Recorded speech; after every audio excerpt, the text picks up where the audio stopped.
Hey everyone, it's Buddy with Integrity Management Systems. This is a two-part video. The reason that it's two-part is because it is rather lengthy and I don't want to bore you to death for 20 or 30 minutes with one video. So this is a video I have compiled the most frequently asked questions from our new property management owner prospects. In other words, those who own properties, whether it's long-term or vacation rental, the most frequently asked questions that I receive in them interviewing us, vetting us, and generally speaking, especially renters who are new to the industry, the most common questions they have. So again, two-part video. I'm going to cover 5 of the most top 10 frequently asked questions that I receive and that our staff receives from owner prospects. The first question is, tell me the most important things I need to know in selecting a property manager. Well, and again, of course, this is my opinion, but the very first piece is, who are they licensed by? They need to be, if it's in the Myrtle Beach area, they need to be licensed by the state of South Carolina, and that's the South Carolina Real Estate Commission. So a property manager, and some people use real estate agents. We are both licensed by and governed by the South Carolina Real Estate Commission. If it was my investment property, that is the first thing I'm going to check and make sure they're licensed by the state of South Carolina.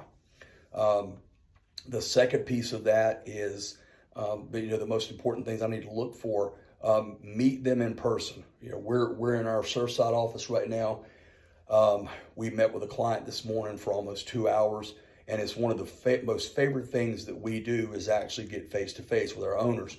Unfortunately, a lot of our owners live out of state. Many we've never met before, and some we've met virtually through a virtual call. So if you live out of state and you don't have the ability to meet that property manager face-to-face, I would at least recommend getting on a virtual call with him, getting face-to-face with the property manager, the owner of the business, or someone who's going to be actively involved in managing your property. What are you looking for there? You're looking to interview one another. We use opportunities to meet our prospects as an opportunity for them to sort of interview us and us them to ensure that we are a mutual good fit together. The physical office presence to me is important. That shows that company has boots on the ground. They have teeth in the game. They have skin in the game. They work in and around the area that your property is, and they can respond quickly to situations that can and will arise in your property. So they need to have physical proximity to that property. And that's a lot more important in a short-term rental situation than it is a long-term rental situation, because there's more care and involvement that goes into the short-term rental than with the long-term rental. Obviously, ensure they are licensed. They need to be licensed in the areas in which they conduct business. People, especially with contractors, people get hung up on licenses and certifications and so forth. I already mentioned the licensing piece by the Real Estate Commission, but you also have the jurisdictions in this area, such as Surfside Beach, such as Myrtle Beach, such as North Myrtle Beach. In North Carolina, it could be Mecklenburg County, it could be Charlotte, it could be Cherokee County or Blacksburg, South Carolina. You have governing agencies there in which the property manager is doing business, and those licenses, those business licenses with those jurisdictions also come into play. They are not nearly as important as that governing body license that I spoke of, such as the Real Estate Commission. So those are types of questions that you need to ask and ensure those types of things are present. Number 2, tell me about your property management agreements. Very important, very important. Never sign a PM agreement until you have fully understood, read it, and you don't have any questions about it. Our PM agreements are about 10 pages. There is no wordy legal attorney speak. The relationship, it does not have to be overly complicated. That PM is managing a real estate asset for the property owner. That PM agreement also needs to list all applicable fees. If it's a short term or long term, what are the monthly management fees? Is it 10%? Is it 15%? Is it 18%? Whatever the number is, that number needs to be listed. If there's any additional fees, for example, for our vacation rentals, we have a $35 per month technology fee. That is listed in the PM agreement. And when the owner reads that agreement, they'll see that fee there. Items such as maintenance fees really are difficult to put into an agreement because the cost of a toilet handle, for example, is going to be different than the cost of a garbage disposal, for example. So it's impossible to put all those fees in there. But in your questioning and review of that PM agreement, you need an understanding of how those fees are going to work, specifically related to maintenance. Also with the PM agreement, the beginning date of execution and the ending date need to be listed. And here's the big thing, and this is one of the things I preach against. Unless you're involved with a homeowners association and a homeowners association agreement with a property manager, which is a completely different animal, the mutual termination period for both the property manager and the homeowner should not exceed 30 days. It should not exceed 30 days for a vacation rental or a long-term rental. And association, we've got association agreements that come with a 180-day mutual written out, because you have employees involved in that. You have a lot larger revenue situations, a lot more moving parts than you have with a single property. So they're going to come with longer periods of time. That's not the purpose of this video. But don't get yourself involved in a PM agreement that calls for more than a 30-day written out. It needs to be mutual. An email should suffice rather than a certified letter. And that's really all you need there to protect either party. Just don't get yourself involved in a situation where you have a PM agreement that requires a 60 or 90-day out. I like to use the Planet Fitness analogy. Nothing against Planet Fitness. I choose to train other places.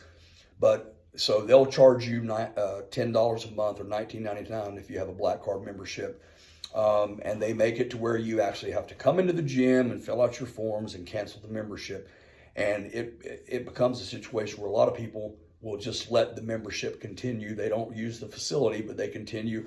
I'll cancel it next week, or it's only $10 a month, whatever the deal is.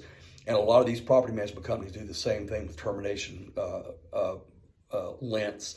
They'll set it at a long time out. When you try to terminate it, they'll hit you with this, they'll hit you with that, and in a lot of cases they scare that property owner into their ability to terminate that agreement. It should not be that complicated. If there are grounds with either party to terminate it, again, it should be 30 days. That's the first piece that I talk about with a PM agreement for a vacation rental or a long term. 30 days should be industry standard. Anything longer than that, I'm going to question why you require such notice. Number 3, where are owners' funds stored? There's only one answer for that, and that is in the property management trust account. And that is a specific question I would ask. My money, whether it's revenue from a rental, be it short term or long term, where's that money housed?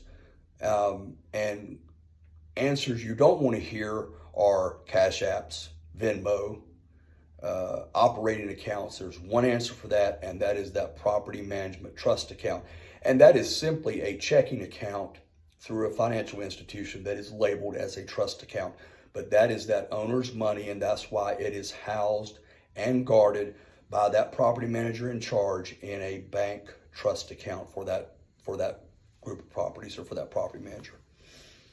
Number 4, how much do I pay for guest cleaning, linens, and amenities? This is becoming a more frequent question. I get asked this about twice a week from prospective owners.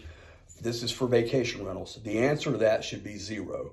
The guests are paying cleaning fees, linens fees, and amenities fees. And as I'll go into in number 5, those should really be lumped together. It's called a cleaning fee. So those costs should not be passed along to the property owner. Those are charged to the vacation rental guest. And then number 5, what fees do you charge the guest? I had a vacation rental owner at Landmark Resort last week ask me this specific question, worded that way. And I'm also asked this a lot. What fees do you charge the guest? Well, it's very simple. We're talking about guests. So again, here we're talking about vacation rentals. That guest is going to pay when they book the reservation. They're going to be charged a $100 non-refundable reservation fee, which is standard in the vacation rental industry. That is an internal fee that goes into the cost and time in executing that reservation through the property management software, spending time on the telephone, via email, via text message with that guest, from start to finish. And that goes from taking the initial reservation to questions before the actual stay, informing them where the property is located, and all the messaging and communication that goes on between beginning to end. The only other fees, unless it is a pet-friendly unit, if it's a pet-friendly unit, then pet fees will also apply. The only other fees are alluded to in number 4. They include housekeeping, they include linens, and they include amenities. That's one fee. So if you rent a vacation rental unit in the greater Myrtle Beach area, you're going to walk in and expect your unit is going to be dressed with sheets and pillowcases on the beds. It's going to have all your Terry products in the bathroom. It's going to have your kitchen set, your dishwasher pack, and all those things that go into your amenity piece. But it's one fee. It's one fee, and it should be set really per property size. We have some properties that are a little larger, a 2-bedroom, a 3-bedroom might be a little bit larger, and those fees may be a little bit higher because obviously the larger the property, the longer it takes to clean, the more beds it might have. But those fees should be lumped into one fee that guest pays per reservation. Now, I'm seeing more and more owners comment and talk about on Facebook that they're being told by their property manager that their guest is paying one set of fees. This is what your guest is paying, but they're seeing and hearing elsewhere that the PM is charging additional fees. Those fees should not change property to property. The only caveats to that would be if you have a pet-friendly unit that comes with a pet deposit, and that deposit with our company, that deposit ranges from $80 to $125. On $125, that's for a direct booking. That is our standardized pet fee. But the OTAs like Airbnb, the max they will allow the PM or the owner to charge is $80 per reservation. I personally don't think that's enough. I like our $125 fee. And unless the guest is bringing in a lot of big dogs in some of our pet-friendly properties, we're going to charge that one pet fee, even if there's, if someone brings in 2 or 3 15-pound animals, we're going to charge that fee one time. So as you're speaking to property managers and deciding who you're going to list your property with, that's a great question. In addition to the fees, get them to tell you about their pet fees and how they charge those. Someone with the 3 15-pound animals that I spoke of a minute ago should not be paying $300, $400, $500 in pet fees, and there are companies out there that do that. And that should be the only fees unless that guest is doing things like ordering specialty items such as a crib, for example. That is not a service that we provide internally, but we have the ability to contract that out through a company. And if the guest wants those, they are charged on an individual basis. But that is not part of a general reservation fee where that guest is paying a reservation fee plus your housekeeping, your amenities, and your linens, which is all lumped into one fee. So really the short answer to that should be 2 fees max. And those fees should match what that guest sees on their statement, as far as matching what that company's advertising those fees that they're charging as well. That gets a little confusing, and again, that is becoming more and more a prevalent question. With that, I'm also seeing a lot of situations where the property manager, and there's also a lot of private Airbnb owners that are doing this as well. They are reducing their nightly rates down to really low numbers, but all the fees stay the same. I want to begin with, we don't we don't reduce our fees to those crazy levels. There are 2-bedroom condos right now on the Grand Strand that are being rented for $35 a night. I don't understand that mentality, but it is happening. That's really sort of a different topic here. But again, those fees should be set and relative to the size of the property. Obviously, a 6-bedroom house is going to have higher fees than a 450 square foot efficiency condo. That's just common sense. But there should not be additional fees, and there certainly should not be additional fees that guest is paying over top of those base fees unless they are renting specialty items during their stay. That could be beach furniture. I mentioned cribs a minute ago, bassinets, things for babies. And companies run the gamut on the specialty items that they offer. But outside of those, if there's no extraneous request from that guest, those fees should be very basic. And outside of a reservation fee, they should be limited to the housekeeping, amenity, linen items for that property. So again, this is part 1. I have number 6 through 10 that will be coming in the next video. But I hope this is helpful.